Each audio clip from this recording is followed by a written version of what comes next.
Existem momentos na vida onde você descobre quem realmente é a pessoa que está ao seu lado. Para mim, essa descoberta chegou da pior forma possível, com vinho tinto escorrendo pelo meu rosto e as palavras mais cruéis que uma mulher pode escutar dentro da própria casa.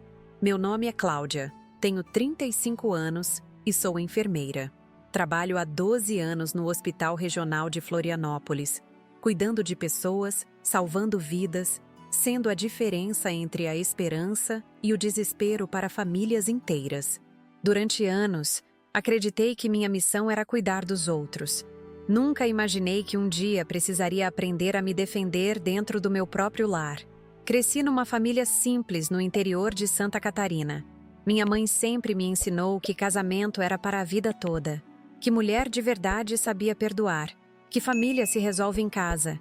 Essas palavras ecoavam na minha cabeça todas as vezes que meu marido Robson me tratava como se eu fosse invisível. Todas as vezes que ele chegava em casa reclamando do meu trabalho, dizendo que enfermeira não era profissão para mulher casada. Robson e eu nos conhecemos numa festa de formatura. Ele era corretor de imóveis, tinha aquele jeito charmoso de vendedor que me conquistou na primeira conversa. Nos primeiros anos, ele parecia orgulhoso da minha profissão. Contava para os amigos que era casado com uma enfermeira, que eu salvava vidas. Mas isso mudou quando sua mãe, Dona Aparecida, veio morar conosco. Dona Aparecida tinha 68 anos e uma língua afiada como navalha. Desde o primeiro dia que pisou na nossa casa, deixou claro que eu não prestava para o filho dela. Segundo ela, mulher direita ficava em casa cuidando do marido, não andava de uniforme pela rua, se exibindo para médico. Robson, que antes me defendia, começou a concordar com a mãe. As críticas começaram sutis. Um comentário sobre a comida que estava sem tempero, uma observação sobre a casa que nunca estava limpa o suficiente. Depois evoluíram para ataques diretos à minha pessoa, ao meu trabalho, aos meus sonhos. Eu que sempre quis ter filhos, ouvia constantemente que não servia nem para ser mãe, já que passava o dia cuidando de estranhos. Mas eu aguentava. Aguentava porque amava aquele homem. Aguentava porque acreditava que casamento era isso mesmo. Paciência, compreensão, sacrifício. Aguentava porque minha mãe sempre dizia que mulher forte não desiste na primeira dificuldade. O que eu não sabia é que estava confundindo força com submissão. Trabalhar no hospital me dava propósito. Cada paciente que eu ajudava a se recuperar, cada família que eu consolava durante uma cirurgia, cada vida que eu tocava me lembrava do porquê escolhi essa profissão. No hospital, eu era respeitada. Os médicos pediam minha opinião, os pacientes agradeciam meu cuidado, os colegas valorizavam minha experiência. Era outro mundo, completamente diferente da realidade que me esperava em casa. Os plantões de 12 horas eram exaustivos, mas preferíveis aos fins de semana em casa. Durante a semana, eu saía de manhã e voltava à noite, quando Robson e Dona Aparecida já estavam dormindo. Nos fins de semana, não havia escape. Era crítica sobre crítica, comentário sobre comentário. Eu tentava me ocupar com faxina, culinária, qualquer coisa para evitar confronto. Minha autoestima foi sendo corroída lentamente, como ferrugem que vai tomando conta de um metal. Comecei a questionar se realmente era uma boa esposa, se meu trabalho estava atrapalhando meu casamento, se eu não estava sendo egoísta ao escolher minha carreira. Parei de sair com as amigas. Parei de estudar para fazer especialização. Parei de sonhar com crescimento profissional. Durante meses, tentei salvar o casamento. Fiz terapia de casal sozinha, porque Robson se recusava a ir. Li livros sobre relacionamento. Mudei minha forma de agir. Tentei ser a esposa que eles queriam que eu fosse. Diminuí as horas extras no hospital, cheguei mais cedo em casa, cozinhava pratos elaborados, mantinha a casa impecável. Nada era suficiente. A situação foi piorando quando descobri que nossa situação financeira não era o que eu imaginava. Robson sempre controlou o dinheiro da casa, mesmo eu ganhando mais que ele. Meu salário ia direto para uma conta que ele administrava, e eu recebia uma mesada para gastos pessoais. Quando questionei sobre nossos investimentos, sobre planos para o futuro, ele explodia dizendo que mulher não entendia de dinheiro. Foi então que comecei a desconfiar de outras coisas. Robson chegava tarde, sempre com desculpas sobre reuniões ou visitas a clientes. O celular dele vivia travado, coisa que nunca havia acontecido antes. Ele começou a se arrumar mais, usar perfumes caros, comprar roupas novas. Quando eu elogiava, ele respondia com indiferença, como se minha opinião não importasse. A intuição feminina é algo poderoso. Mesmo tentando ignorar os sinais, algo dentro de mim sabia que havia problemas além das críticas constantes. Comecei a prestar atenção nos detalhes, as ligações que ele atendia fora do quarto, as saídas de fim de semana que aumentaram de frequência, a forma como ele olhava o celular e sorria. O hospital onde trabalho fica numa região movimentada da cidade. Durante o trajeto para casa, passei a observar mais ao redor. Foi numa dessas voltas que vi o carro do Robson estacionado na porta de um motel conhecido da região. Meu coração disparou. Estacionei alguns metros atrás e esperei. 1 hora depois, vi ele sair de mãos dadas com nossa vizinha, a Marta, uma mulher casada que sempre foi muito simpática comigo. Naquele momento, senti uma mistura de dor, raiva e estranhamento. Alívio. Dor pela traição, raiva pela humilhação e alívio por saber que não estava imaginando coisas. Não confrontei na hora. Voltei para casa fingindo normalidade, mas por dentro estava planejando meus próximos passos. Decidi documentar tudo. Comecei a tirar fotos discretas, guardar comprovantes, anotar horários. Descobri que a traição já durava meses. Descobri também que meu dinheiro estava sendo usado para pagar os encontros dos dois.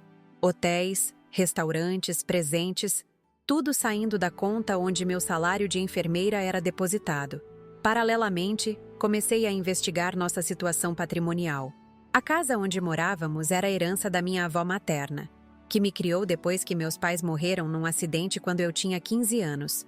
Por amor, coloquei a casa no nome do Robson quando casamos, pensando que demonstraria confiança e compromisso. Descobri que ele estava tentando usar a casa como garantia para empréstimos que eu desconhecia. Minha avó Rosa tinha sido uma mulher à frente do seu tempo. Viúva aos 40 anos, criou 5 filhos sozinha, trabalhando como costureira. A casa que ela me deixou representava uma vida inteira de sacrifício e determinação. Era o único bem que restava da minha família, e Robson estava tentando negociá-la sem meu conhecimento. O sentimento de traição foi além do aspecto romântico. Era traição financeira, emocional, moral. Tudo aquilo em que eu acreditava sobre nosso casamento era mentira. Os planos que fazíamos para o futuro eram apenas palavras vazias. O homem que dormia ao meu lado há 8 anos era um estranho. Durante semanas, mantive a fachada de esposa dedicada enquanto coletava provas e organizava minha estratégia. Procurei um advogado especializado em direito de família, que me orientou sobre meus direitos e sobre os crimes que Robson estava cometendo. Falsificação de documentos, apropriação indébita, uso indevido de patrimônio, a lista era extensa. O advogado me ajudou a entender que eu não estava sozinha nessa situação. Milhares de mulheres passam pela mesma experiência. Casamentos onde são tratadas como empregadas, onde seu valor é diminuído constantemente, onde sua contribuição é menosprezada. A diferença é que muitas não têm coragem ou recursos para reagir. Comecei a frequentar um grupo de apoio para mulheres em situações similares. Escutar outras histórias me fez perceber padrões de comportamento que eu não identificava no meu próprio relacionamento. A violência psicológica que eu sofria tinha nome, características, consequências. Eu não estava exagerando, não estava sendo dramática.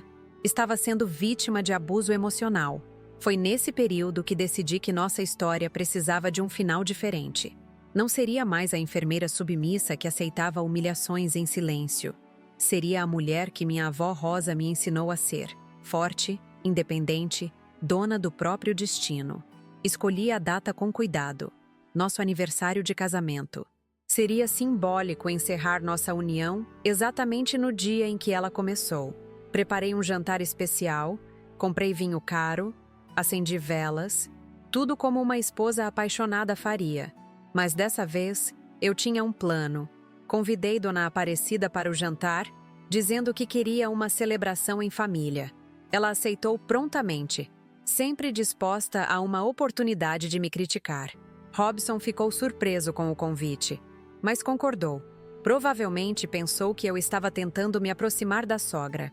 Na manhã daquele dia, repassei mentalmente cada detalhe do meu plano. Tinha todas as provas organizadas, todos os documentos preparados, todas as medidas legais prontas para serem executadas. Meu advogado estava a postos, aguardando apenas minha ligação. Era minha noite de virada. Olhando no espelho antes do jantar, reconheci a mulher que me olhava de volta. Não era mais a enfermeira cansada e submissa dos últimos anos. Era alguém que havia recuperado sua dignidade, sua força, seu valor. Era a neta da Rosa, pronta para honrar o legado de coragem que recebi dela. Agora me contem nos comentários. Vocês já passaram por situações onde precisaram se defender dentro da própria casa? De qual cidade vocês estão assistindo? Se inscrevam no canal Vingança do Dia para descobrir como essa noite mudou completamente o rumo da minha história, porque o que aconteceu durante aquele jantar foi apenas o começo da transformação mais importante da minha vida. O sino da igreja vizinha bateu 8 horas da noite quando escutei a chave girando na fechadura. Robson estava chegando, e Dona Aparecida já estava sentada na sala, comentando sobre como a mesa estava bonita, mesmo que fosse obra de uma enfermeirinha que se achava. O barulho das chaves na fechadura ecoou pela casa como um presságio. Robson entrou arrastando os pés, como sempre fazia quando chegava do trabalho. Não cumprimentou nem a mim, nem a mãe dele. Apenas jogou a pasta no sofá e foi direto para o banheiro, resmungando algo sobre trânsito e clientes chatos. Dona Aparecida continuou sentada na poltrona, observando cada movimento meu na cozinha com aquele olhar crítico que eu conhecia tão bem. Ela usava um vestido azul marinho que cheirava forte a naftalina e tinha os cabelos presos num coque apertado que esticava a pele da testa. Seus olhos pequenos e escuros me seguiam como câmeras de vigilância. Essa toalha está meio amarelada, não acha? Foi o primeiro comentário dela quando se aproximou da mesa posta. Era uma toalha que eu havia bordado à mão durante nossa lua de mel, um trabalho que levou semanas para ficar pronto. No meu tempo, mulher sabia como manter as coisas brancas de verdade. Engoli seco e continuei arrumando os últimos detalhes. As velas aromáticas que comprei especialmente para a ocasião já estavam derretendo lentamente, criando pequenas poças de cera colorida nos castiçais de prata que herdei da vovó Rosa. O aroma de lavanda se misturava com o cheiro do assado que estava no forno. Tinha passado a tarde inteira preparando tudo. Acordei às 5 da manhã, mesmo sendo meu dia de folga no hospital. Fui ao mercado central comprar os melhores ingredientes: filé mignon, aspargos frescos, batatas orgânicas. Na padaria francesa da esquina, encomendei um pão artesanal que custou mais do que eu costumava gastar em comida durante uma semana inteira. O vinho foi uma escolha calculada. Um Cabernet Sauvignon argentino, de 2018, da região de Mendoza. Tinha lido numa revista que era um dos preferidos dos críticos nacionais. Custou R$ 340, quase metade do dinheiro que Robson me dava mensalmente para gastos pessoais. Mas queria que fosse especial. Afinal, seria nossa última ceia como casal. Robson saiu do banheiro 20 minutos depois, usando uma camisa social azul clara que eu havia passado pela manhã. Seus cabelos estavam penteados com gel, e percebi que ele havia feito a barba completamente. Estranho, considerando que nos últimos meses ele mal se preocupava com a aparência quando estava em casa. Cheira bem, disse sem olhar diretamente para mim, como se estivesse falando com as paredes. O que você fez? Filé ao molho madeira com aspargos grelhados e batatas rústicas, respondi, tentando soar natural, apesar dos nervos à flor da pele. Pensei em fazer algo especial para nosso aniversário. Ele grunhiu uma resposta inaudível e se sentou na cabeceira da mesa, no lugar que sempre ocupou durante nossos 8 anos de casamento. Dona Aparecida tomou seu posto habitual à direita dele, me deixando na ponta oposta, como uma convidada na minha própria casa. Servi o jantar em silêncio. Os pratos eram da porcelana inglesa que ganhamos de casamento, guardados no armário para ocasiões especiais que quase nunca chegavam. Cada peça tinha pequenas flores pintadas à mão nas bordas, delicadas como rendas. Havíamos usado apenas 3 vezes em 8 anos. No primeiro aniversário, na formatura dela em administração e numa ceia de Natal que terminou em discussão. Está salgado. Foi o primeiro veredito de Dona Aparecida depois da primeira garfada. Não estava. Havia provado várias vezes durante o preparo, ajustando temperos com a precisão de quem trabalha num laboratório hospitalar. Mulher que não sabe cozinhar não serve para cuidar de família. Robson concordou com um aceno de cabeça, mesmo sem ter experimentado direito. É verdade. No escritório, o Marcelo sempre comenta como a esposa dele faz uns pratos incríveis. Disse que ela aprendeu com a sogra, coisa que certas pessoas aqui nunca se interessaram em fazer. A provocação era dirigida a mim, obviamente. Nos primeiros anos de casamento, eu havia tentado várias vezes aprender receitas com Dona Aparecida. Ela sempre encontrava desculpas para adiar as lições, ou então me ensinava propositalmente errado para depois me criticar quando o resultado saía ruim. O aspargo está murcho, continuou ela, cortando os talos com movimentos exagerados da faca. No supermercado do bairro tem uns mais frescos. Mas claro, para economizar tempo, é mais fácil comprar qualquer coisa. Cada crítica era um alfinete espetado na minha paciência. Mas eu sabia que precisava manter a calma. Meu plano dependia de que eles se sentissem confortáveis, seguros, superiores. Precisavam acreditar que eu continuava sendo a mesma mulher submissa que eles conheciam. Mãe tem razão, disse Robson, limpando a boca com o guardanapo de linho que eu havia bordado com suas iniciais. Você devia pensar mais antes de comprar as coisas. Dinheiro não nasce em árvore. Irônico. Ele falando sobre economizar dinheiro enquanto gastava meu salário com motéis e presentes para a amante. Enquanto tentava usar minha casa como garantia para empréstimos que eu descobrira na última semana. Enquanto planejava me deixar sem nada após anos de relacionamento. A conversa durante o jantar seguiu o padrão habitual. Eles reclamavam de tudo. O governo, os vizinhos, o preço das coisas, o trânsito. Eu ouvia em silêncio, oferecendo concordâncias monossilábicas quando necessário. Minha mente estava focada no que viria depois. Aquela enfermeira do terceiro andar saiu de casa usando uma saia que nem parecia roupa de gente direita, comentou Dona Aparecida, se referindo à nossa vizinha Sônia, que trabalhava no mesmo hospital que eu. Mulher casada tem que ter postura. Não pode ficar se exibindo para qualquer um.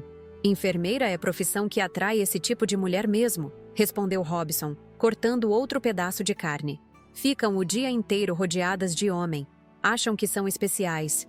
Esquecem que o lugar delas é em casa, cuidando da família. As palavras dele doíam mais do que qualquer ferimento físico que eu já havia tratado no hospital. Durante anos, ele havia se orgulhado da minha profissão. Contava para os amigos que era casado com uma enfermeira, que eu salvava vidas. Agora, reduzia minha carreira a uma fonte de problemas e tentações. Exatamente, concordou Dona Aparecida, apontando o garfo na minha direção. Mulher que presta fica em casa. Cuida do marido, da sogra, mantém tudo organizado. Não fica correndo atrás de doente e se metendo em assunto de médico. Respirei fundo, lembrando das palavras da terapeuta do grupo de apoio. Quando eles atacam sua dignidade, é porque sabem que perderam o controle sobre você. Sorri docemente e continuei comendo, como se não houvesse ouvido os insultos. A tensão na mesa estava crescendo. Percebia pelos olhares que trocavam entre si, como se estivessem coordenando um ataque. Dona Aparecida batia os dedos impacientes na mesa. Um tique nervoso que ela desenvolvera quando queria provocar brigas. Esse pão está meio duro, disse ela, quebrando um pedaço com força exagerada. Provavelmente você comprou ontem e deixou secar. Mulher organizada compra pão fresco todo dia. Na verdade, comprei hoje de manhã na padaria francesa. Respondi calmamente. Custou R$ 15, mas pensei que seria especial para a data. R$ 15 num pão? Robson largou os talheres com estrondo. Você está ficando louca? Com R$ 15 dava para comprar pão para uma semana inteira. É dinheiro jogado fora, emendou Dona Aparecida. Pão é pão. Não precisa ser francês, nem argentino, nem coisa nenhuma. Pobre tentando imitar rico fica sempre ridículo. A hipocrisia era gritante. Robson gastava muito mais que isso em cada encontro com a Marta. Mas R$ 15 num pão para nosso aniversário era desperdício. Dona Aparecida, que não contribuía com 1 centavo para as despesas da casa, se sentia no direito de julgar meus gastos. Levantei para buscar a sobremesa que havia preparado. Um petit gâteau com sorvete de baunilha. Tinha assistido 3 vídeos no YouTube para aprender a técnica certa, treinado 2 vezes durante a semana. O resultado havia ficado perfeito, com o chocolate derretido escorrendo na medida exata. Doce depois do jantar engorda. Foi o comentário de Dona Aparecida antes mesmo de eu servir. Mulher da sua idade devia se cuidar mais. Já está com umas gordurinhas que não ficam bem. Olhei para baixo, para meu corpo que ela criticava. Eu pesava 58 quilos. Tinha 1,65 m de altura. Estava dentro do peso ideal para minha estatura e idade. Mas segundo Dona Aparecida, eu sempre estava engordando, ou desleixada, ou sem cuidados. Minha mãe está certa, disse Robson, empurrando o prato da sobremesa para longe. Você está meio relaxada ultimamente. Devia fazer uma academia, arrumar esse cabelo. A esposa do meu colega fez um tratamento no cabelo que ficou lindo. Meu cabelo era naturalmente cacheado, algo que sempre me orgulhei. Mas, nos últimos anos, ele passou a sugerir que eu fizesse escova progressiva, que cortasse mais curto, que mudasse a cor. Nada do que eu era naturalmente era bom o suficiente para ele. Terminamos de comer em silêncio constrangedor. Recolhi os pratos lentamente, cada movimento calculado. Era quase hora do grand finale, mas precisava que eles se sentissem completamente à vontade, superiores, no controle da situação. Abri o vinho com cuidado, usando o saca-rolhas antigo que havia pertencido ao meu avô. O som da rolha saindo da garrafa ecoou pela sala de jantar como um tiro de largada. Servi primeiro Dona Aparecida, depois Robson. Por último, me servi. Vinho caro também, murmurou Robson lendo o rótulo. 300 e poucos reais. Para que isso? Vinho do supermercado tem o mesmo gosto e custa R$ 20.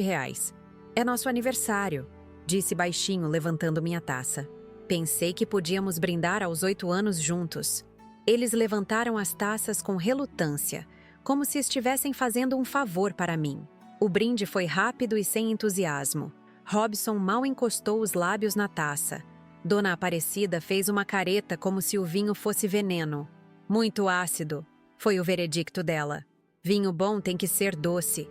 Esse aí é coisa de revista chique para enganar trouxa. Foi nesse momento que algo mudou no clima da mesa. Robson começou a beber mais, enchendo a taça várias vezes. Seus olhos foram ficando mais vermelhos, sua postura mais relaxada.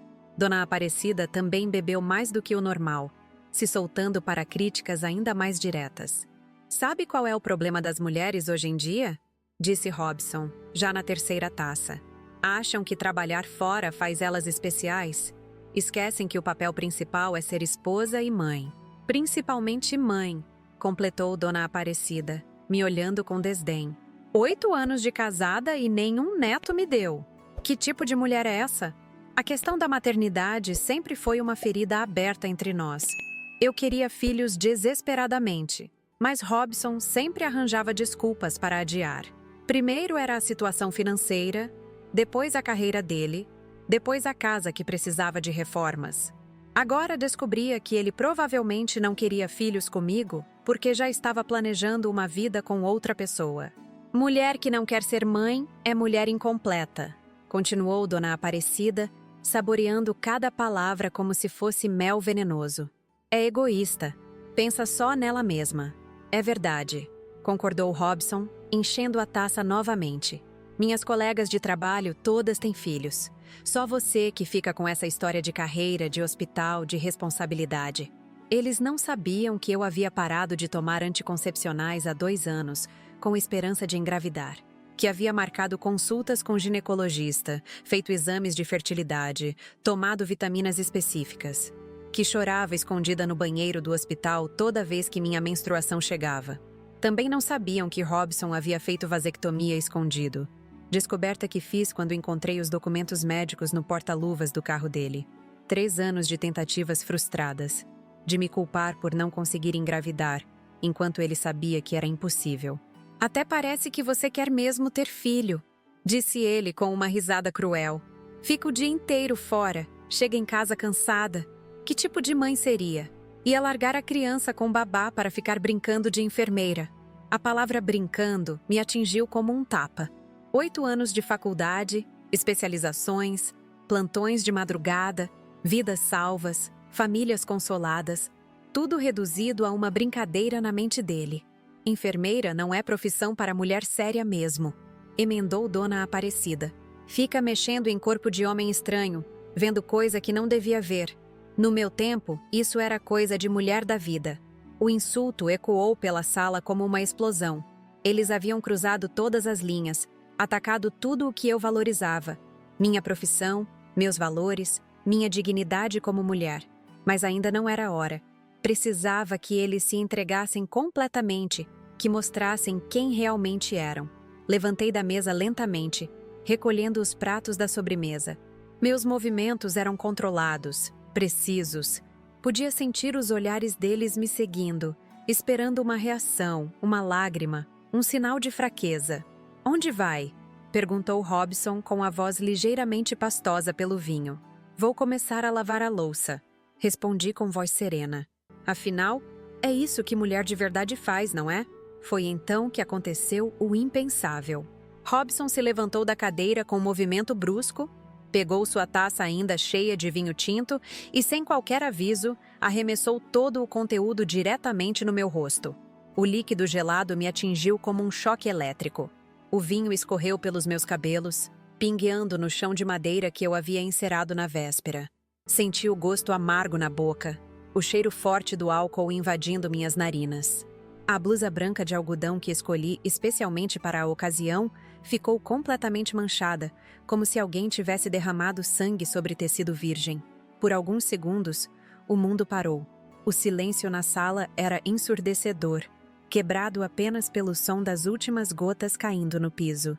Meus olhos ardiam, não sei se pelo vinho ou pela humilhação. Fiquei ali parada, encharcada, tentando processar o que havia acontecido. "Agora vá lavar a louça, sua empregada inútil!" O grito de Robson ecoou pelas paredes da casa como um trovão. As palavras saíram da boca dele com uma violência que jamais havia experimentado em 8 anos de relacionamento. Cada sílaba carregava anos de desprezo acumulado, como se ele finalmente tivesse encontrado coragem para mostrar quem realmente era. O que veio depois foi ainda pior. Dona Aparecida começou a bater palmas lentamente, como se estivesse assistindo a uma peça de teatro. Suas mãos pequenas e enrugadas criavam um som seco, macabro. Depois veio a risada, uma gargalhada aguda e cruel que parecia vinda de um filme de terror. "Finalmente!" exclamou ela entre as risadas. "Finalmente meu filho mostrou quem manda nesta casa. Era sobre tempo de você aprender seu lugar." A cena era surreal. Ali estava eu, pingando vinho no meio da minha própria sala de jantar, sendo aplaudida por minha sogra como se fosse um animal no circo que havia acabado de executar um truque. O homem com quem dividira a cama por quase uma década me olhava com o mesmo desdém que reservaria para um inseto. Senti minhas pernas bambas, como se o chão estivesse se movendo sob meus pés. Era difícil respirar. O peito subia e descia rapidamente, como se eu tivesse corrido uma maratona. Minha mente trabalhava em câmera lenta, tentando registrar cada detalhe daquele momento que sabia que mudaria minha vida para sempre. As lágrimas começaram a se formar nos meus olhos, mas lutei contra elas. Não ia dar a eles a satisfação de me ver chorar. Não depois de tudo que haviam feito, de tudo que eu havia descoberto sobre suas verdadeiras personalidades. "Olha só a cara dela", continuou Dona Aparecida, ainda rindo. "Pensou que ia ser tratada como princesa a vida toda. Mulher tem que saber seu lugar, tem que ser humilde." Robson voltou a se sentar pesadamente na cadeira, como um rei que acabara de executar uma sentença. Seus olhos estavam vidrados pelo álcool e pela sensação de poder. Pela primeira vez em meses, ele parecia genuinamente satisfeito consigo mesmo. "Devia ter feito isso há muito tempo", disse, limpando as mãos no guardanapo como se tivesse tocado algo sujo. "Você ficou muito atrevida ultimamente, muito convencida por causa dessa história de enfermeira." O vinho continuava escorrendo do meu cabelo, formando pequenas poças no chão. Cada gota que caía parecia marcar os segundos da minha antiga vida se esvaindo. A Cláudia submissa, que aceitava humilhações em silêncio, estava morrendo ali mesmo, afogada em Cabernet Sauvignon. "Vai ficar aí parada igual a uma estátua?" berrou Dona Aparecida. "Seu marido deu uma ordem. Vai lavar essa louça antes que eu perca a paciência."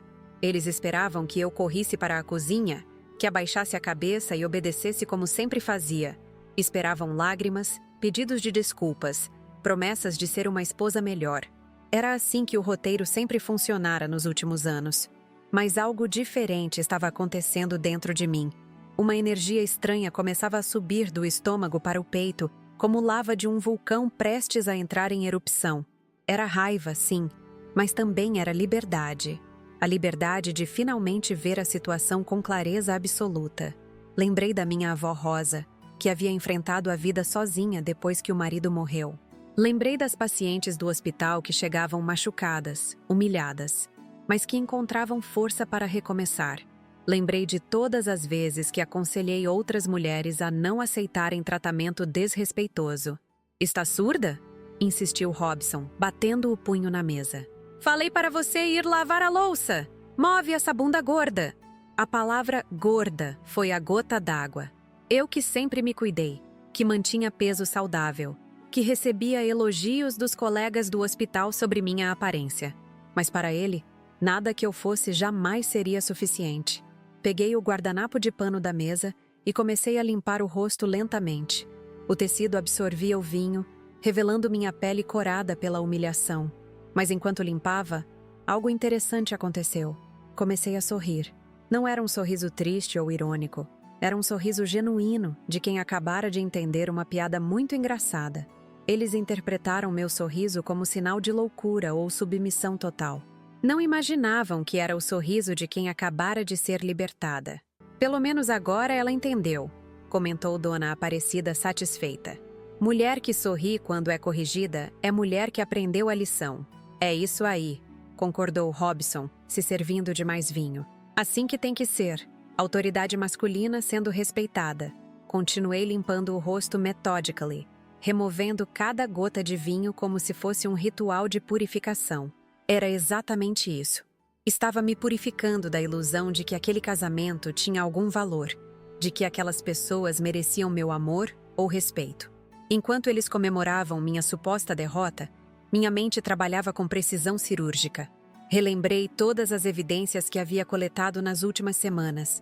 As fotos do Robson com a Marta no motel, os extratos bancários mostrando os gastos suspeitos, os documentos que provavam as tentativas de usar minha casa como garantia. Lembrei também das gravações que havia feito secretamente nas últimas 2 semanas. Conversas telefônicas dele com a amante, planejando como se livrar de mim. Discussões com Dona Aparecida sobre como me fazer assinar papéis que me prejudicariam financeiramente. O advogado estava certo quando disse que eu tinha um caso sólido: falsificação, apropriação indébita, violência psicológica. A lista de crimes era extensa, mas o mais importante era que eu finalmente tinha a motivação emocional necessária para usar todas essas armas. "Agora vai para a cozinha", ordenou Robson, apontando na direção da porta. "E quando terminar a louça, vem aqui me pedir desculpas por ter gastado meu dinheiro com essas bobagens." Meu dinheiro. As palavras ecoaram na minha mente. Meu salário de enfermeira, que sustentava aquela casa. Minha herança da vovó Rosa, que ele tentava roubar. Meus anos de dedicação, transformados em fonte de renda para os encontros com a amante. "E amanhã você vai no salão arrumar esse cabelo nojento", acrescentou Dona Aparecida. "Mulher casada não pode andar desleixada assim." Meu cabelo, que eles criticavam, era o mesmo que recebeu elogios quando dancei com Robson no nosso casamento. O mesmo que ele acariciava quando fazíamos amor nos primeiros anos. Agora era nojento, porque não se encaixava nos padrões de submissão que eles queriam impor. Terminei de limpar o rosto e coloquei o guardanapo sujo sobre a mesa. Eles me observavam expectantes, aguardando minha retirada humilhada para a cozinha. Era hora de quebrar as expectativas.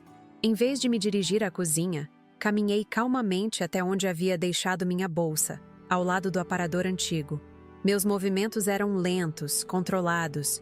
Podia sentir os olhares confusos de ambos me seguindo. "Aonde você pensa que vai?" perguntou Robson, com irritação crescente na voz. Eu disse para ir lavar a louça. Ignorei completamente a pergunta. Abri a bolsa e retirei meu celular com cuidado, como se fosse uma joia preciosa. A tela refletia a luz das velas que ainda queimavam na mesa, criando pequenos reflexos dourados. "Está me ignorando agora?" berrou ele, se levantando novamente. "Você enlouqueceu?" Dona Aparecida também se levantou, com um movimento mais lento devido à idade. Seus olhos pequenos brilhavam com malícia, como se estivesse prestes a presenciar mais um espetáculo de humilhação. "Deixa ela", disse para o filho. "Deve estar em choque. Logo ela volta ao normal e vai fazer o que tem que fazer."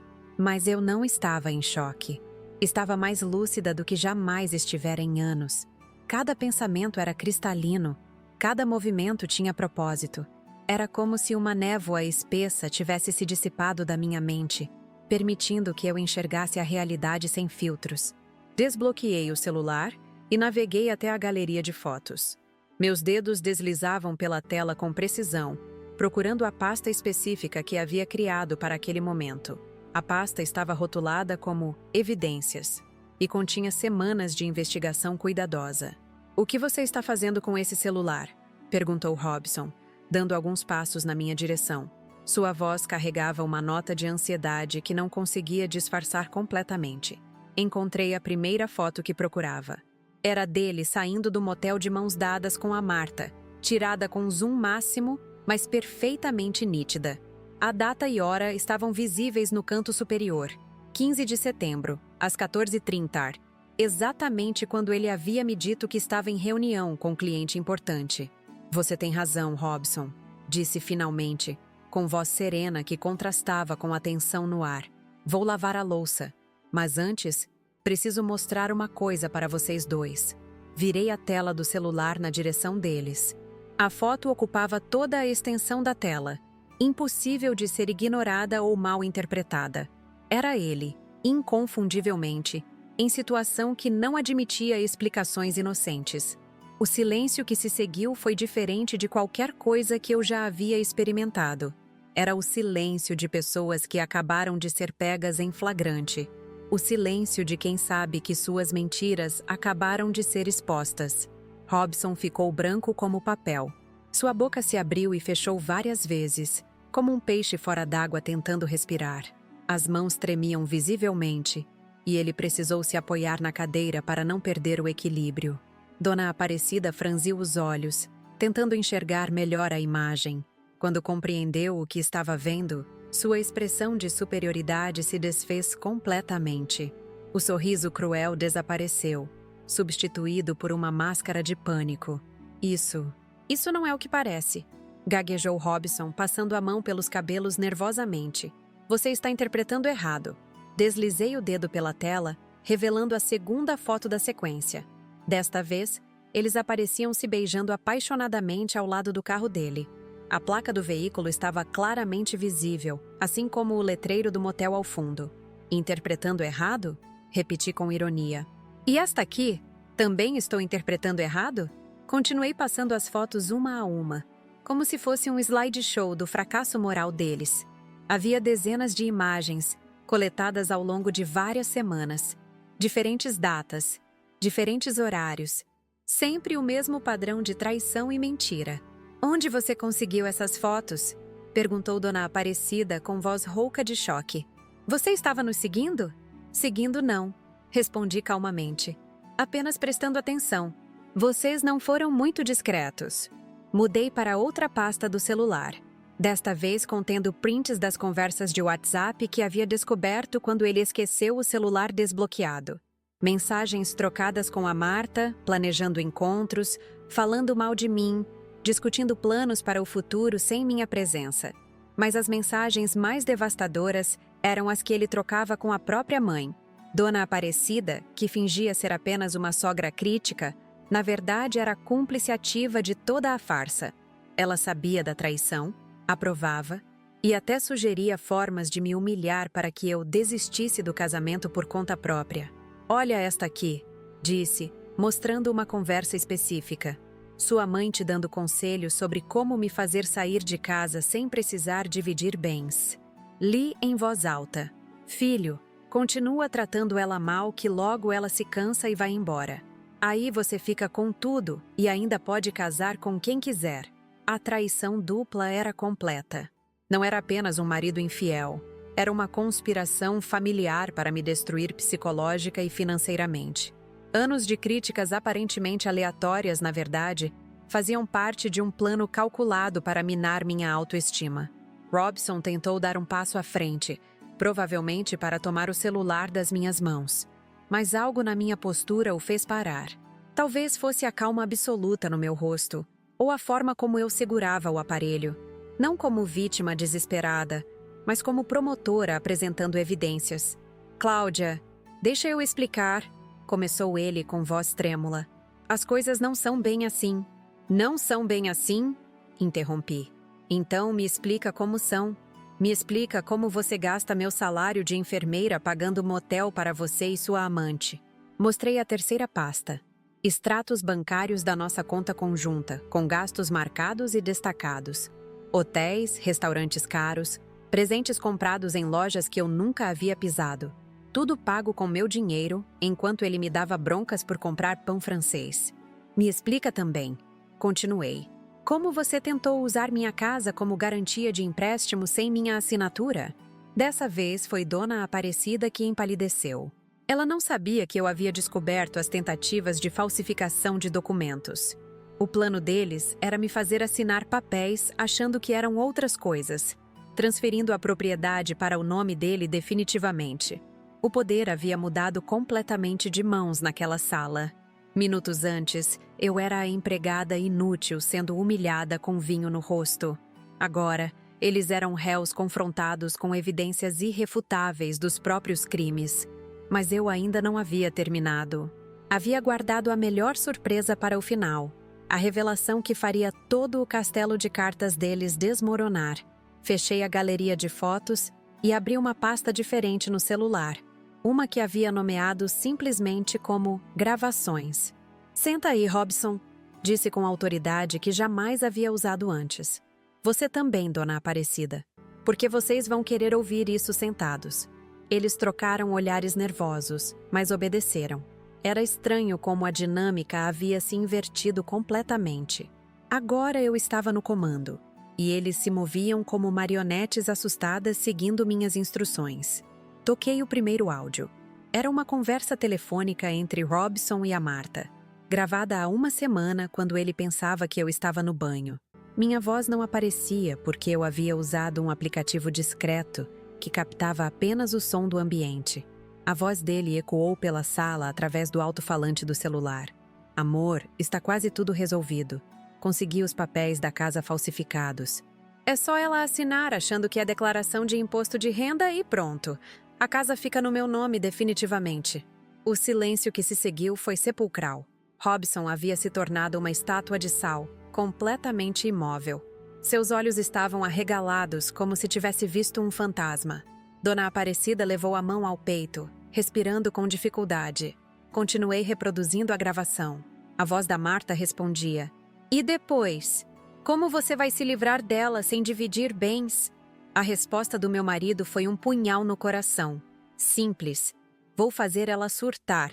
Tratar ela tão mal que ela vai querer o divórcio. Aí ela sai com a roupa do corpo e eu fico com tudo. Isso não é legal, explodiu Robson, se levantando bruscamente. Você não pode gravar conversa privada. É crime. Soltei uma gargalhada genuína, a primeira em meses. Crime? Você está falando de crime? Que interessante vindo de alguém que tentou falsificar documentos para roubar minha herança. Pausei a gravação e olhei diretamente nos olhos dele. Além do mais, querido, isso foi gravado na minha própria casa, onde eu tenho total direito de monitorar o que acontece. Especialmente quando descobri que meu marido estava planejando me roubar. Dona Aparecida tentou se levantar, mas suas pernas falharam. Ela voltou a se sentar pesadamente, com o rosto vermelho de vergonha e nervosismo. Cláudia, você não entende. Nós estávamos só... Só o quê? Interrompi. Só conspirando para me roubar? Só planejando destruir minha vida? Só fingindo ser família enquanto tramavam pelas minhas costas? Toquei a segunda gravação. Desta vez, era uma conversa entre Robson e Dona Aparecida, acontecida 3 dias antes na cozinha enquanto eu estava trabalhando. A qualidade do áudio era perfeita porque eu havia deixado o celular gravando escondido atrás do pote de açúcar. Mãe, ela está começando a desconfiar de alguma coisa, dizia a voz de Robson. Ontem perguntou sobre uns gastos no cartão. A resposta de Dona Aparecida foi cruel. Então acelera o plano, filho. Faz ela assinar logo esses papéis. E aumenta a pressão psicológica. Critica mais. Humilha mais. Mulher fraca como ela não aguenta muito tempo. Você tem razão. Vou começar a ser mais duro mesmo. Já cansei de fingir que respeito essa enfermeirinha metida. O impacto das palavras foi devastador. Ali estava a prova definitiva de que anos de humilhações não eram fruto de temperamento ruim ou estresse. Eram parte de um plano deliberado para destruir minha autoestima e me fazer desistir de lutar pelos meus direitos. Robson tentou se aproximar de mim, mas levantei a mão num gesto que o paralisou. Não se mexe. Ainda não terminei. Reproduzi a terceira gravação, a mais recente de todas. Era de ontem pela manhã, quando eles achavam que eu já havia saído para o hospital. Na verdade, eu havia voltado porque esqueci a carteira e os escutei conversando na sala. Amanhã é o aniversário de casamento, dizia Dona Aparecida. Vai ser a oportunidade perfeita para acabar com isso de vez. Humilha ela na frente de todo mundo. Mostra quem manda na casa. Já sei o que vou fazer, respondia Robson com entusiasmo sádico. Vou jogar comida nela, berrar bem alto, fazer ela se sentir um lixo. Depois ela assina os papéis chorando, querendo ir embora. Perfeito. E se ela resistir, a gente diz que ela está louca, que precisa de tratamento. Mulher desequilibrada não tem direito a nada. O plano estava todo ali, gravado em alta definição. Eles haviam transformado nosso aniversário de casamento numa armadilha, numa encenação cruel para me quebrar psicologicamente. O jantar especial, as críticas escaladas, a humilhação com o vinho, tudo fazia parte de um roteiro previamente ensaiado. Meu Deus! Murmurei, fingindo horror exagerado. Vocês realmente acreditavam que eu era tão idiota assim? Que não ia perceber que estavam tramando contra mim? Dona Aparecida começou a chorar. Lágrimas de raiva e frustração, não de arrependimento. Você não tinha o direito de nos espionar. Isso é invasão de privacidade. Invasão de privacidade? Repeti incrédula. Na minha própria casa? Protegendo minha própria herança? Vocês dois que são criminosos aqui. Fechei o aplicativo de áudio e abri outra pasta, desta vez contendo documentos fotografados. Eram os papéis falsificados que Robson havia preparado, encontrados escondidos no escritório dele quando revisei a casa durante sua ausência. Olha aqui, disse mostrando a tela. A tentativa de transferência de propriedade. Minha assinatura falsificada. Tudo pronto para ser usado contra mim. Os documentos eram tecnicamente bem feitos. Quem não conhecesse minha assinatura poderia facilmente ser enganado. Mas eu conhecia cada curva da minha própria letra, cada traço que ele havia tentado copiar imperfeitamente. Vocês sabem qual é a pena para falsificação de documento público? Perguntei retoricamente. Entre 2 e 6 anos de prisão, mais apropriação indébita, mais violência psicológica. Vocês estão olhando para uma década de cadeia. Robson finalmente explodiu. Para com essa palhaçada! Berrou batendo o punho na mesa com tanta força que as taças tremeram. Eu sou seu marido. Você me deve obediência e respeito. Obediência? Ri com desdém. Respeito? Depois de tudo que vocês fizeram? Depois de tentarem me roubar, me trair, me destruir, me levantei lentamente, guardando o celular na bolsa. Era hora de revelar a carta final na manga, o trunfo que transformaria definitivamente a situação a meu favor. Robson, Dona Aparecida, disse com solenidade. Há algo que vocês não sabem sobre esta casa.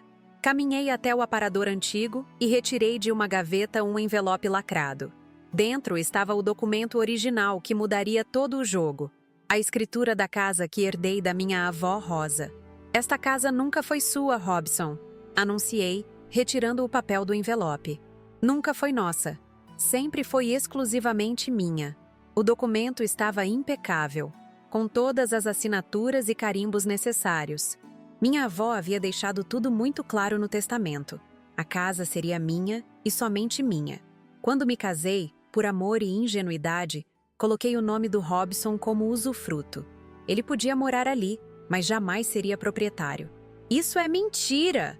gritou Dona Aparecida, levantando-se com dificuldade. "A casa é do meu filho. Ele me mostrou os documentos." "Os documentos que ele te mostrou eram falsos", respondi calmamente. "Feitos para te convencer a participar do plano contra mim. Nem você escapou das mentiras dele." Mostrei a escritura original para ambos. A letra do cartório era inconfundível. Os selos oficiais impossíveis de falsificar. Ali estava preto no branco. Cláudia Pereira, única e legítima proprietária do imóvel. Robson se aproximou e tentou arrancar o papel das minhas mãos. "Isso não pode ser verdade. Nós compramos esta casa juntos. Eu paguei as prestações." "Você nunca pagou 1 centavo desta casa", retruquei, afastando o documento do alcance dele. "As prestações foram pagas com dinheiro da herança da minha avó. Dinheiro que ela deixou especificamente para isso." A verdade era ainda mais dura para eles digerirem. Durante 8 anos, Robson havia se pavoneado como dono da casa. Havia trazido a mãe para morar aqui como se fosse seu território. Agora descobria que sempre foi apenas um inquilino tolerado por bondade.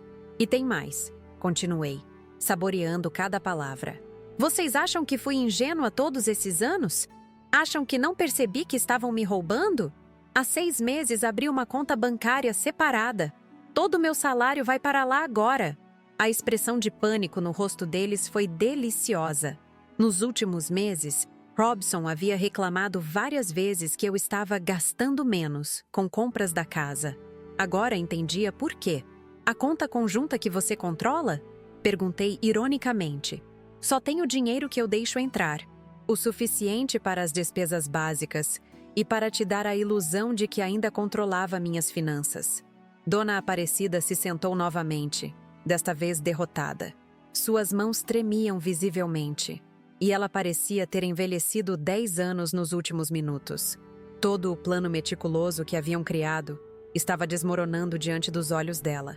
"Mas o melhor ainda está por vir", disse, me dirigindo à janela. "Vocês querem saber como descobri tudo isso? Como consegui todas essas evidências?" Abri a cortina e acenei para a rua. Do lado de fora, um homem de terno escuro acenou de volta, saindo de um carro preto estacionado em frente à casa. "Meu advogado está esperando há 1 hora", anunciei. "Dr. Henrique Alves, especialista em direito de família e crimes patrimoniais. Ele tem toda a documentação necessária para processo de divórcio e denúncia criminal." O som da campainha ecoou pela casa como sino de igreja anunciando o fim de uma era. Robson e Dona Aparecida se entreolharam desesperados, como animais encurralados procurando uma saída que não existia. "Não pode ser", murmurou Robson. "Você não ia ter coragem." "Coragem?" repeti, me dirigindo para abrir a porta.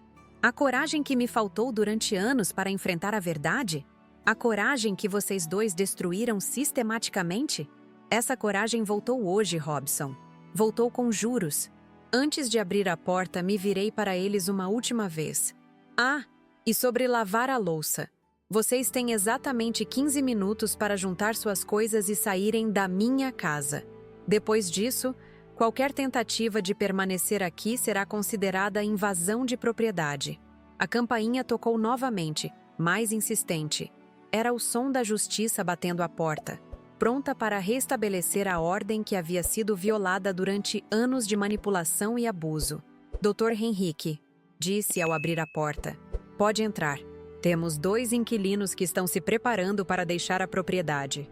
O advogado entrou com pasta na mão e expressão profissional. Atrás dele, consegui ver outro carro chegando. Era minha amiga Sônia, enfermeira do hospital, que havia se oferecido para ser testemunha de tudo. A operação havia sido planejada nos mínimos detalhes. Nada foi deixado ao acaso. Depois de anos sendo subestimada, eu havia mostrado que era perfeitamente capaz de articular uma resposta à altura das ofensas sofridas. Enquanto o advogado cumprimentava respeitosamente e tirava os documentos da pasta, observei Robson e Dona Aparecida. Eles pareciam duas crianças que acabaram de descobrir que não havia Papai Noel. A realidade cruel havia chegado para cobrar a conta de anos de maldade. Vocês têm alguma dúvida sobre os procedimentos legais que serão adotados? Perguntou o Dr. Henrique, dirigindo-se a eles com frieza profissional. Nenhum dos dois conseguiu responder. Estavam em estado de choque, processando lentamente o fato de que a enfermeira, inútil, havia acabado de dar o cheque-mate definitivo em suas vidas. E eu ali, ainda com manchas de vinho na blusa, finalmente me sentia livre. O Dr. Henrique abriu sua pasta de couro marrom e retirou uma pilha de documentos organizados com precisão militar. Cada papel representava um passo meticuloso no processo que havíamos planejado durante semanas. Senhora Cláudia, disse ele, ajustando os óculos de leitura. Conforme combinado, trouxe 3 vias da petição de divórcio litigioso, 2 notificações de despejo por uso indevido de propriedade e uma denúncia criminal por falsificação de documentos, apropriação indébita e violência psicológica. As palavras técnicas ecoaram pela sala como sentenças judiciais.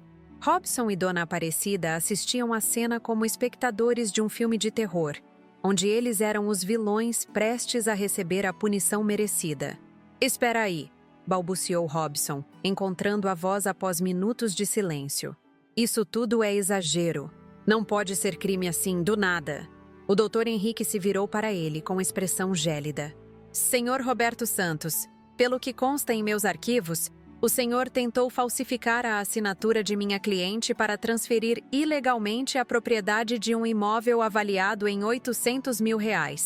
Isso configura crime de falsificação de documento público, com pena de reclusão de 2 a 6 anos.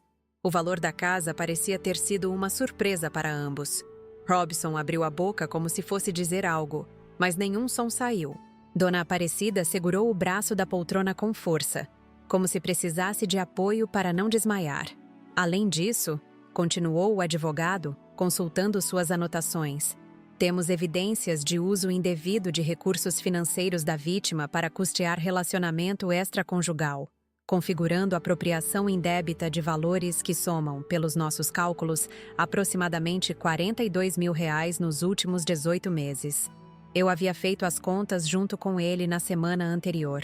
Hotéis, restaurantes, presentes para a Marta, viagens de fim de semana que eu financiava sem saber. O total era assustador. Quase 3 anos do salário que sobraria se eu economizasse cada centavo. 42 mil? Repetiu Dona Aparecida com voz estrangulada. De onde saiu tanto dinheiro? Do meu trabalho, respondi secamente. Do salário que ganhei cuidando de pessoas enquanto vocês planejavam me destruir. Sônia chegou naquele momento, entrando discretamente pela porta que havia deixado entreaberta. Ela carregava uma pasta com mais documentos e uma câmera digital. Como enfermeira especializada em medicina legal, sabia exatamente como documentar situações de violência doméstica. Boa noite, cumprimentou ela profissionalmente. Sou Sônia Martins, enfermeira legal e testemunha dos fatos que se sucederam hoje. Dr. Henrique trouxe as fotografias que solicitou. As fotos eram da minha blusa manchada de vinho, tomadas de vários ângulos diferentes. Também havia imagens das taças quebradas no chão, da mesa bagunçada, evidências físicas da agressão que havia sofrido pouco antes. Perfeito, disse o advogado, conferindo as imagens. Isso complementa o registro de ocorrência que fizemos ontem na delegacia da mulher. Robson se levantou bruscamente. Que registro de ocorrência? Você foi à polícia? Obviamente, respondi com tranquilidade. Achou que ia jogar vinho no meu rosto e sair impune? Violência doméstica é crime, Robson. Lei Maria da Penha, já ouviu falar? A menção à lei pareceu assustá-lo mais do que qualquer outra coisa. Ele sabia, como todo brasileiro, que violência contra a mulher era assunto sério no país. Não havia como diminuir ou relativizar o que havia feito. Mas foi só vinho, protestou ele desesperadamente. Eu não bati nela. Não foi agressão física. Senhor Roberto, interveio o doutor Henrique. Arremessar líquido no rosto de alguém constitui vias de fato, previsto no artigo 21 da Lei de Contravenções Penais. Além disso, considerando o contexto de violência psicológica sistemática, configura também lesão corporal de natureza leve. Dona Aparecida tentou se intrometer. Doutor, o senhor não entende. Ela provocou. Estava sendo respondona, desrespeitosa. Qualquer marido faria a mesma coisa. O silêncio que se seguiu foi constrangedor. Sônia me olhou com expressão de indignação contida. O doutor Henrique balançou a cabeça negativamente. Era inacreditável como ela ainda tentava justificar o injustificável. Senhora, disse o advogado com paciência forçada, não existe provocação que justifique violência doméstica. E pelos relatos que tenho aqui, a senhora foi cúmplice ativa do processo de violência psicológica. Ele abriu outra pasta e retirou transcrições das gravações que eu havia entregue. Suas próprias palavras, registradas em áudio, faz ela assinar logo esses papéis e aumenta a pressão psicológica, critica mais, humilha mais. A citação literal das próprias palavras foi como um tapa na cara de Dona Aparecida. Ela ficou vermelha de vergonha, depois branca de terror. Provavelmente nunca imaginou que suas conspirações maliciosas poderiam ter consequências legais para ela também. Agora, continuou o Dr. Henrique, vamos aos procedimentos práticos. Conforme a notificação de despejo, vocês têm até meia-noite de hoje para desocupar completamente esta propriedade. Meia-noite? Explodiu Robson. Isso é impossível! Não tem como arrumar as coisas tão rápido. Deveria ter pensado nisso antes de tentar roubar a casa. Respondi friamente. Além do mais, vocês estavam planejando me expulsar hoje mesmo. A diferença é que agora quem está sendo expulsa são vocês. Sônia se aproximou de mim e sussurrou. Você quer que eu chame a polícia para acompanhar a saída deles? Como medida de segurança. Considerei a proposta por alguns segundos. Parte de mim queria ver Robson sendo escoltado pela polícia, a humilhação pública que ele merecia. Mas decidi que não era necessário. Eles já estavam suficientemente assustados. Não precisa, respondi. Eles vão sair por bem, não é mesmo? Meu tom de voz deixou claro que não era uma pergunta, era uma afirmação. Robson e Dona Aparecida entenderam perfeitamente. Qualquer tentativa de resistência só pioraria a situação legal deles. E para onde nós vamos? Perguntou Dona Aparecida, com lágrimas de autocompaixão nos olhos. Não temos lugar para ir. Isso não é mais problema meu, respondi sem hesitação. Vocês criaram essa situação. Agora lidem com as consequências. A frieza na minha voz surpreendeu até a mim mesma. Anos de bondade excessiva, de sempre me preocupar com o bem-estar dos outros, haviam chegado ao fim. Finalmente havia aprendido que algumas pessoas não merecem nossa compaixão. Robson tentou uma última cartada emocional. Cláudia, por favor, 8 anos de casamento tem que valer alguma coisa. Podemos resolver isso sem advogado, sem polícia. 8 anos? Repeti com amargura. 8 anos de mentiras, traição e humilhação. 8 anos onde você fingiu me amar enquanto planejava me destruir. Esses 8 anos não valem nada mesmo. O Dr. Henrique começou a explicar os próximos passos legais. O processo de divórcio seria litigioso, com partilha de bens extremamente favorável para mim. Como a casa era minha herança, Robson não teria direito a nada. Como ele havia usado meu dinheiro indevidamente, ainda teria que me ressarcir. Quanto aos valores apropriados indevidamente, explicou o advogado, temos 2 opções. Acordo extrajudicial com devolução integral ou processo criminal com possível prisão e indenização por danos morais. Robson pareceu interessado na primeira opção. E se eu devolver o dinheiro? Posso evitar a cadeia? Depende da minha cliente, respondeu o Dr. Henrique me olhando. Senhorita Cláudia, qual sua preferência? Pensei cuidadosamente antes de responder. Parte de mim queria vê-lo preso, pagando pelos anos de abuso. Mas outra parte queria apenas me livrar dele definitivamente e seguir em frente. Quero o dinheiro de volta, decidi, com correção monetária e juros. Se ele pagar tudo em até 90 dias, não prossigo com a denúncia criminal por apropriação indébita. E quanto à falsificação de documentos? Perguntou o advogado. Essa não tem perdão, respondi categoricamente. Crime contra o patrimônio é crime. Ele que se entenda com a justiça. A decisão foi sábia. Recuperar meu dinheiro era mais importante que vingança emocional. E deixar pelo menos uma denúncia criminal correndo garantiria que ele pensasse 2 vezes antes de tentar algo similar com outra mulher. Enquanto eles arrumavam suas coisas, fiquei na sala conversando com Sônia sobre como minha vida mudaria dali para frente. Era estranho imaginar a casa silenciosa, sem críticas constantes, sem tensão no ar. Você vai sentir falta? Perguntou ela, se referindo ao casamento. Vou sentir falta da ilusão, admiti.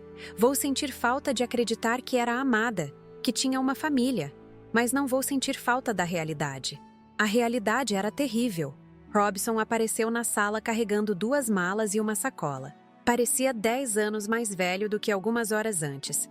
A postura altiva havia desaparecido, substituída pelo andar cabisbaixo de quem acabara de perder tudo. Cláudia, disse ele, com voz quebrada. Você tem certeza que é isso que quer? Acabar com tudo assim? Quem acabou com tudo foi você, respondi sem olhar na direção dele. No momento que decidiu me trair, me roubar, me humilhar. Eu só estou formalizando o que você já tinha feito. Dona Aparecida apareceu em seguida, também com bagagens. Seus olhos estavam vermelhos, mas não de arrependimento, de raiva por ter sido descoberta. Até no final, ela não conseguia admitir que estava errada. Você vai se arrepender disso, disse ela, tentando manter algum resquício de autoridade. Mulher sozinha não consegue manter uma casa. Vai acabar voltando para nós, pedindo desculpas. Soltei uma risada genuína. Dona Aparecida, eu sustentei esta casa sozinha durante anos. O dinheiro era meu. As decisões eram minhas, disfarçadas de sugestões do seu filho. A diferença é que agora não vou ter que sustentar parasitas junto. O Dr. Henrique conferiu o horário no relógio. São 11h20, anunciou. Vocês têm 40 minutos para terminar e se retirar. A pressão do tempo acelerou os movimentos deles. Robson subiu correndo para buscar mais roupas. Dona Aparecida juntou seus pertences do banheiro. Era patético ver como pessoas que se achavam donas da situação se transformaram em refugiados desesperados. Quando eles finalmente se dirigiram para a porta, carregando suas vidas em sacos e malas, senti uma mistura estranha de alívio e tristeza. Não tristeza por perdê-los, mas tristeza por ter desperdiçado tantos anos acreditando em pessoas que não existiam. As chaves, disse, estendendo a mão. Robson hesitou por um momento, como se entregar as chaves fosse admitir definitivamente a derrota. Mas colocou o molho na minha palma aberta sem dizer palavra. Ah, lembrei. E Robson, sobre sua amante. Ele me olhou com expectativa, talvez esperando algum insulto ou ameaça. Você deveria contar para ela que perdeu tudo. Mulher interesseira como ela provavelmente não vai querer ficar com um homem falido e processado. A expressão no rosto dele me mostrou que eu havia acertado em cheio. Provavelmente ele ainda não havia pensado nesse detalhe, que Marta estava interessada nele porque achava que ele tinha dinheiro e propriedades. Sem isso, restava apenas um homem de meia-idade com processo criminal nas costas. Eles saíram em silêncio, carregando suas bagagens pela rua escura. Não me despedi, não desejei boa sorte, não fingi civilidade. Simplesmente fechei a porta e tranquei por dentro, simbolizando o fim definitivo daquela fase da minha vida. Como se sente? Perguntou Sônia, me abraçando. Livre, respondi sem hesitar. Pela primeira vez em anos me sinto livre. Os meses que se seguiram foram de reconstrução e descobertas. Robson tentou voltar 2 vezes, sempre com desculpas dramáticas e promessas de mudança. Nas 2 vezes, chamei a polícia e ele foi removido por violação da medida protetiva que consegui na delegacia da mulher. A traição com Marta durou exatamente 3 semanas após a expulsão, quando ela descobriu que ele estava sem casa, sem dinheiro e com processo criminal, desapareceu como fumaça. Robson tentou se aproximar de outras mulheres, mas a fama de golpista e agressor se espalhou rapidamente no círculo social deles. Dona Aparecida foi morar com uma sobrinha no interior, que a aceitou por pena, mas com regras rígidas. Segundo informações que recebi, ela vivia reclamando da nova situação, comparando com a boa vida que tinha na minha casa. O dinheiro foi devolvido integralmente em 2 meses. Robson pegou empréstimo com agiotas para evitar a prisão, criando novos problemas financeiros para si mesmo. A denúncia por falsificação resultou em 2 anos de prisão em regime aberto, com prestação de serviços comunitários. Quanto a mim, redescobri-se o prazer de viver sozinha. A casa ficou mais silenciosa, mas também mais pacífica. Voltei a estudar, fiz a especialização em UTI que sempre quis, consegui uma promoção no hospital. Minha vida profissional floresceu sem a constante pressão de provar que merecia trabalhar. 6 meses depois do divórcio, renovei completamente a decoração da casa.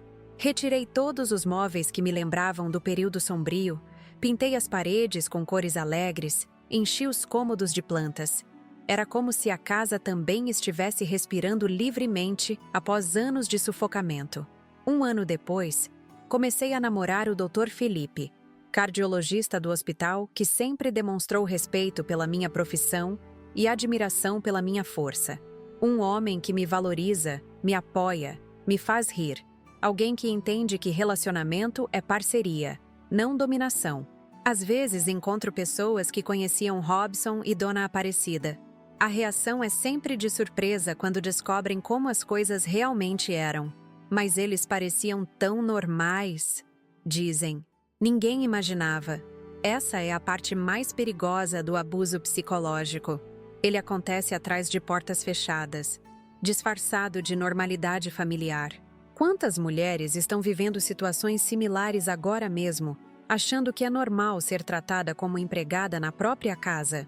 Por isso decidi compartilhar minha história, para mostrar que é possível reagir, que não precisamos aceitar humilhação em nome do amor. Para provar que mulher que trabalha e sustenta a casa não deve ser grata por ter marido, deve ser respeitada por sua força. A vingança mais doce não foi ver Robson e Dona Aparecida sofrendo as consequências dos próprios atos. A vingança mais doce foi descobrir quem eu realmente sou quando ninguém está me diminuindo constantemente. Foi perceber que sou capaz, inteligente, forte e merecedora de amor verdadeiro. Hoje, 2 anos depois, moro na mesma casa que quase perdi, mas ela representa coisa completamente diferente. Não é apenas herança da vovó Rosa, é símbolo da minha coragem, da minha capacidade de lutar pelo que é meu, da minha recusa em ser vítima. E quando olho no espelho, vejo a mulher que minha avó sempre soube que eu poderia ser. Uma mulher que não aceita migalhas de afeto, que não confunde submissão com amor, que sabe que merece ser feliz. A enfermeira inútil morreu naquela noite de vinho no rosto.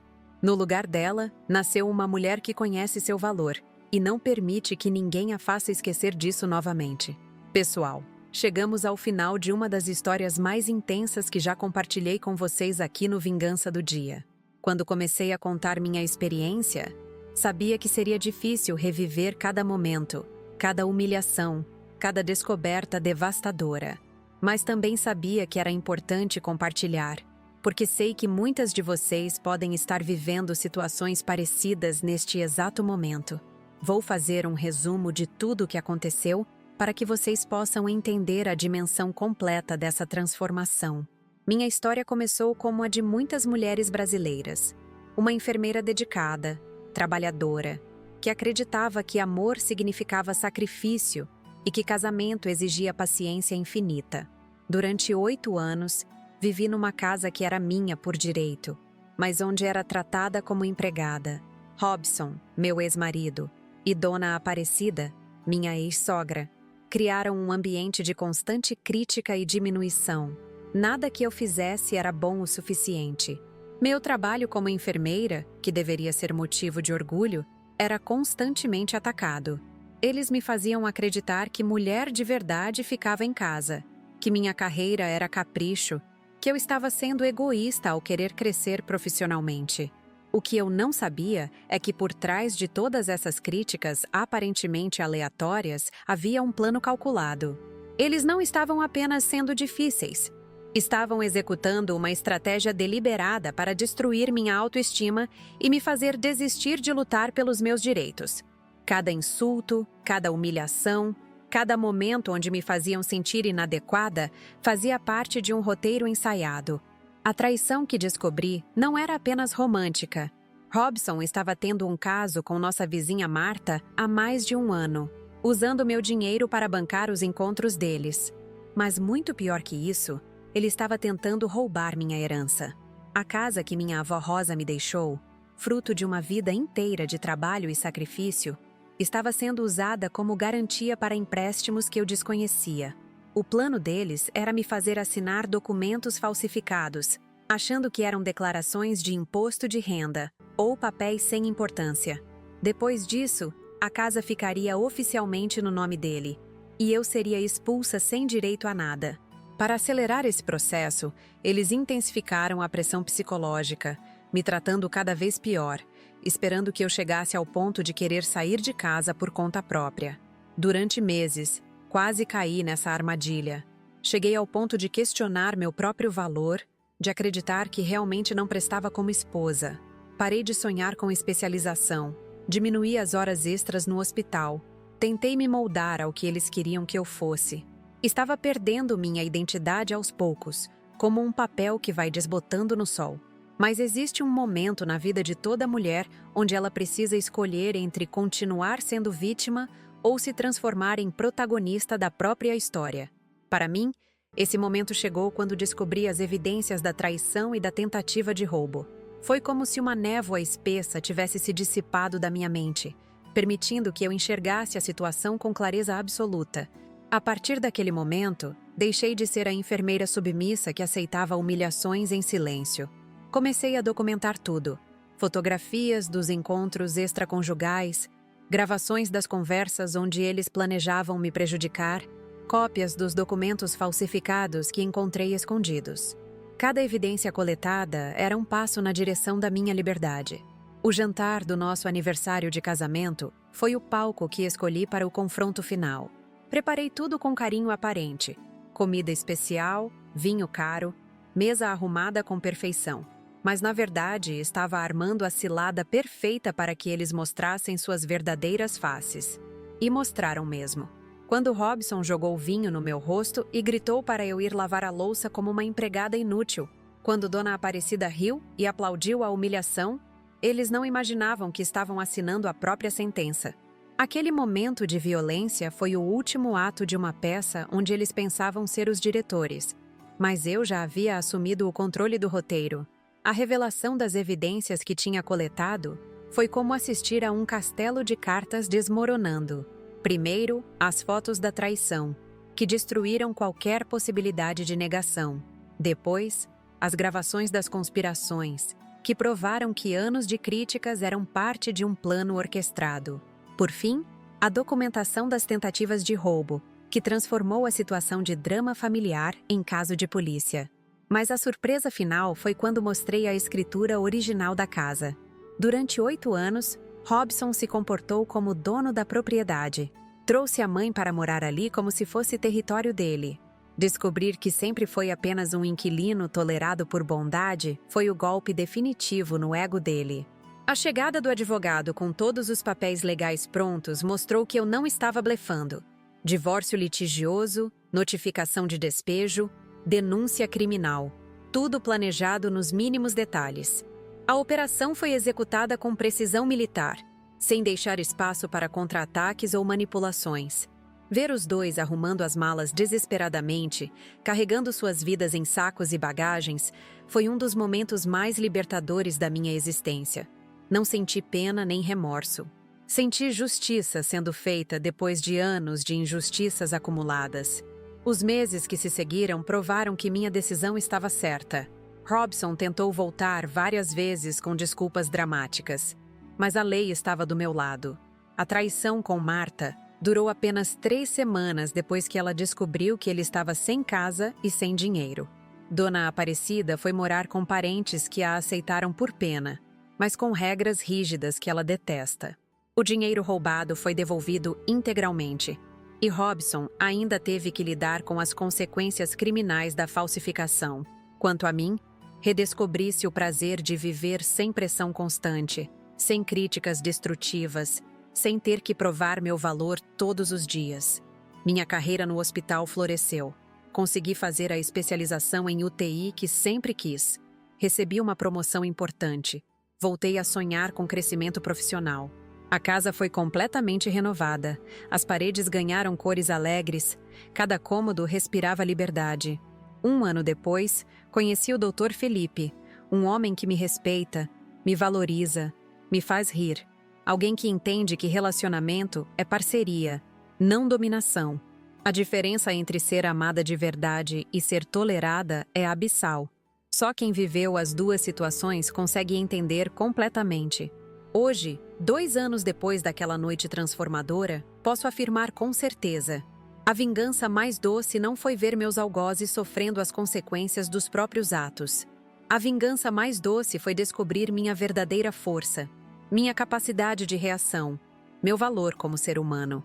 Compartilho essa história porque sei que muitas mulheres estão vivendo situações similares neste momento, aceitando humilhações diárias em nome do amor, sendo tratadas como empregadas nas próprias casas, tendo seus sonhos e carreiras diminuídos por parceiros que deveriam apoiá-las. Para vocês que estão passando por isso, quero deixar uma mensagem clara. Não é normal ser desrespeitada constantemente. Não é normal ter sua profissão atacada por quem deveria se orgulhar de você. Não é normal ser tratada como serviçal na casa que você mesma sustenta. E, principalmente, não é normal aceitar traição e roubo em silêncio. Existem leis que nos protegem. Existem profissionais que podem nos ajudar. Existem recursos legais para reverter situações de abuso. Mas, antes de tudo, é preciso reconhecer que merecemos coisa melhor. É preciso parar de confundir submissão com amor, paciência com fraqueza. A Lei Maria da Penha não protege apenas contra a violência física. Violência psicológica também é crime. Ser impedida de trabalhar, ter recursos financeiros controlados indevidamente, sofrer humilhações constantes. Tudo isso configura violência doméstica e tem amparo legal. Muitas vezes, o medo de ficar sozinha nos mantém presas em relacionamentos destrutivos.